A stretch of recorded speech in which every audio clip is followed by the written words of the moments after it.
ഞാനൊരു കമ്മ്യൂണിസ്റ്റിൽ വിശ്വസിക്കുന്ന ഒരാളായിരുന്നു. DYFIയുടെ മേഖലാ സെക്രട്ടറി ആയിട്ട് അങ്ങനെയൊക്കെ പ്രവർത്തിച്ച മനു KB.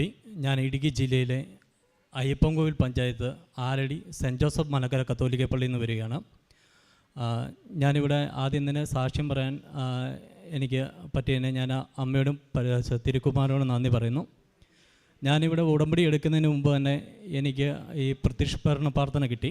അത് കിട്ടാനുള്ള കാരണം എന്തെന്ന് ചോദിച്ചു കഴിഞ്ഞാൽ എൻ്റെ വിവാഹം എല്ലാം കൂടെ എല്ലാം അടുത്ത് വരെ ഉറപ്പിക്കുന്നതിന് അവസാന നിമിഷമായപ്പോഴത്തേക്ക് എല്ലാം മുടങ്ങിപ്പോകുമായിരുന്നു.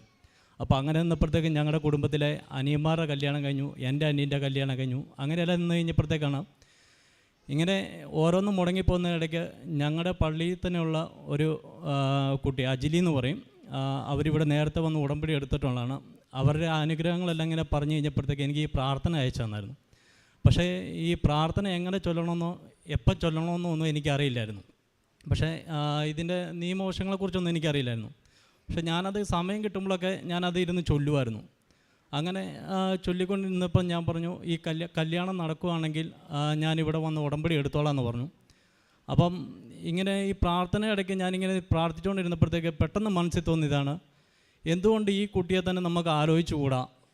ഇത് സെയിം ഇടവകയാണ്, ചെറുപ്പം തൊട്ടേ ഞങ്ങൾക്ക് 2 ഫാമിലിക്കാർക്കും അറിയാവുന്നതാണ്. അപ്പം അങ്ങനെ നിന്ന് ഞാൻ എൻ്റെ ചേച്ചിയോടും അനിയനോടൊക്കെ പറഞ്ഞു.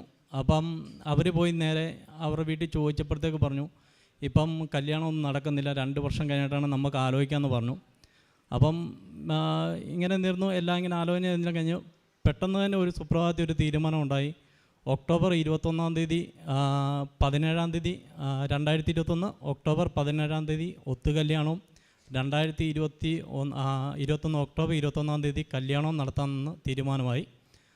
അങ്ങനെ മാർച്ച് കല്യാണമൊക്കെ ഭംഗിയായിട്ട് നടന്നു.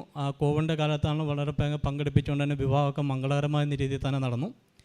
അങ്ങനെ മാർച്ചിലാണ് ഇവിടെ വന്ന് ഉടമ്പടി എടുക്കുന്നത്.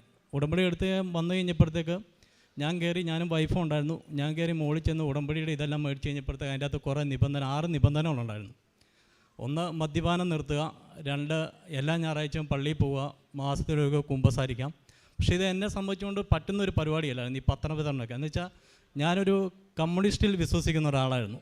DYFIയുടെ മേഖലാ സെക്രട്ടറി ആയിട്ട് അങ്ങനെയൊക്കെ പ്രവർത്തിച്ചുകൊണ്ടിരുന്ന ആൾ പെട്ടെന്നൊരു സുപ്രഭാതത്തിൽ ഈ പത്രം ഒക്കെ കൊണ്ട് എങ്ങനെ നാട്ടുകാരുടെ മുമ്പിൽ കൊടുക്കും, ഇതിനെക്കുറിച്ച് എങ്ങനെ പറയുമെന്നൊക്കെ ഓർത്തുകൊണ്ടിരിക്കുകയായിരുന്നു. ഞാൻ വന്നിട്ട് ഇവിടെ വന്ന് ഉടമ്പടി എടുത്തിട്ട് ഞാൻ തിരിച്ചു പോയി.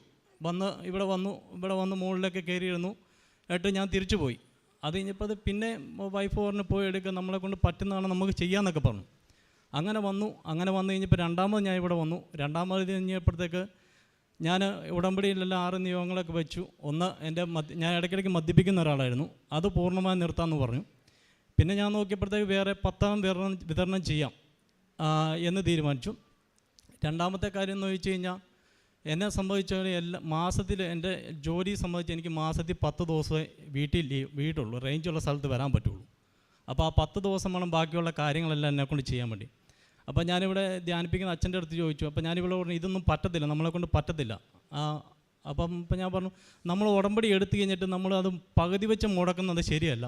ഇത് പൂർണ്ണമായിട്ട് കൊണ്ടുപോകണം, അല്ലെങ്കിൽ നമ്മൾ ഉടമ്പടി എടുക്കാൻ പോകരുതെന്ന് പറഞ്ഞു. അപ്പോൾ എൻ്റെ അടുത്ത് പറഞ്ഞു, ഒരു കാര്യം ചെയ്യുക, അച്ഛനോട് സംസാരിക്കുക എന്ന് പറഞ്ഞു. അപ്പോൾ ഞാൻ അച്ഛൻ്റെ അടുത്ത് വന്നു. അവിടെ വന്നപ്പോൾ അച്ഛൻ ചോദിച്ചു, അച്ഛൻ എന്നെക്കൊണ്ട് ഇത് പറ്റത്തില്ല. എന്ന് വെച്ചാൽ ഞാൻ റേഞ്ചില്ലാത്ത സ്ഥലത്താണ് ജോലി ചെയ്യുന്നത്. അപ്പം നാട്ടിൽ വരുമ്പോഴത്തേക്കുള്ളൂ, ഞായറാഴ്ച കൂടാൻ പറ്റത്തില്ല, അങ്ങനെയുള്ള പ്രശ്നങ്ങളുണ്ടെന്നും. അപ്പം എൻ്റെ അച്ഛൻ പറഞ്ഞു, ഒരു കാര്യം ചെയ്യും, ഈ ഓൺലൈനിലുള്ള ധ്യാനമൊക്കെ നിങ്ങൾ ഡൗൺലോഡ് ചെയ്തിട്ട് റേഞ്ചുള്ള സ്ഥലത്ത് പോയിട്ട് ഡൗൺലോഡ് ചെയ്തിട്ട് ആഴ്ചയിൽ ഒരു ദിവസം ഏതെങ്കിലും ഒരു ദിവസം നിങ്ങൾ കണ്ടാൽ മതി. അപ്പോൾ അതും ഞങ്ങൾ ചെയ്തു. അങ്ങനെ ചെയ്ത് കഴിഞ്ഞപ്പോഴത്തേക്ക് കുഴപ്പമില്ലാത്ത രീതിയിലെല്ലാം പോയി. ഇവിടെ ഉടമ്പടി എടുത്ത് പത്രമൊക്കെ വിതരണം ചെയ്തു. സത്യം പറഞ്ഞാൽ ആദ്യമൊക്കെ നാണക്കേടായിരുന്നു ഈ പത്രമൊക്കെ വിതരണം ചെയ്യാനും ആൾക്കാർ മുമ്പിൽ പോയി നിൽക്കാനൊക്കെ. പക്ഷേ ഒരു കുറച്ച് നാളൊക്കെ കഴിഞ്ഞ് കഴിഞ്ഞപ്പോഴത്തേക്ക് പത്രം വിതരണം ചെയ്തതിലൂടെ കുറേ ആൾക്കാർ ഇതിനെക്കുറിച്ച് കൃപാസനത്തെക്കുറിച്ച് ചോദിക്കാനൊക്കെ തുടങ്ങി. അപ്പോൾ അങ്ങനെ ഇതിനെക്കുറിച്ച് കൂടുതലായിട്ടുള്ള കാര്യങ്ങൾ ഓട്ടോമാറ്റിക്കായിട്ട് തന്നെ ഞാൻ പറയുകയാണ് ഉണ്ടായത്. അങ്ങനെ പറഞ്ഞു കഴിഞ്ഞപ്പോഴത്തേക്ക് ഒരു 3-4 കുടുംബം ഇവിടെ വന്ന് ഉടമ്പടി എടുത്തു. പിന്നെ അതെടുത്തു. അടുത്ത നിയമം എന്ന് വെച്ചാൽ പെട്ടെന്നൊരു സുപ്രഭാതത്തിൽ എനിക്കൊരു ചെറിയൊരു നടുവേദന ഉണ്ടായി ഒരു സൈഡിൽ പെട്ടെന്ന്. അതായത് ഇരിക്കാനും പറ്റത്തില്ല, എഴുന്നേൽക്കാനും പറ്റത്തില്ലാത്തൊരവസ്ഥയിലായിപ്പോയി അങ്ങനെ. അപ്പം ഈ സൈഡും കൂടെ ഒന്നുമില്ല, എന്തെങ്കിലും വെയിറ്റ് എടുക്കുമ്പോൾ അത്യാവശ്യം വേദന ഉണ്ടായിരുന്നു.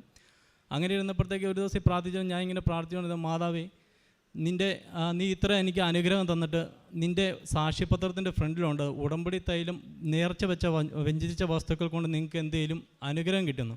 അപ്പം ഞാൻ പറഞ്ഞു, ഇത്രയും നീ അനുഗ്രഹം തന്നപ്പോഴത്തേക്ക് നീ അതിൻ്റെ ഫ്രണ്ടിൽ ഞാൻ ഇല്ല എന്ന് എഴുതുന്ന മോശമല്ലെന്ന് ചോദിച്ചു. ഇല്ല എന്ന് എഴുതുന്ന മോശമല്ലേ, അപ്പോൾ നീ ഇതെനിക്ക് തരുവാണെങ്കിൽ ഞാൻ അടുത്ത പ്രാവശ്യം വന്ന് സാക്ഷ്യം പറഞ്ഞേക്കാമെന്ന് പറഞ്ഞു. അങ്ങനെ ഇത് ഉടമ്പടി തൈലം വെച്ച് വൈകുന്നേരം പ്രാർത്ഥിച്ചു കഴിഞ്ഞ് കുറച്ച് കഴിഞ്ഞപ്പോൾ ഒരു 2 ദിവസം കഴിഞ്ഞ് കണ്ടിന്യൂസ് ആയിട്ട് പ്രാർത്ഥിച്ച് കഴിഞ്ഞപ്പോഴത്തേക്ക് ഇപ്പം നടുവിന് പ്രശ്നമൊന്നുമില്ല, വേദനയില്ല. പിന്നെ പ്രാർത്ഥനയുടെ കുറച്ച് അനുഗ്രഹങ്ങളൊക്കെ വേറെയും കിട്ടി. അങ്ങനെ സന്തോഷത്തോടെ ഒരു കുടുംബജീവിതം കഴിഞ്ഞു പോകുന്നു. ഇത്രയും അനുഗ്രഹം തന്ന പരിശുദ്ധ അമ്മയ്ക്കും തിരുക്കുമാരനും 100 നന്ദി.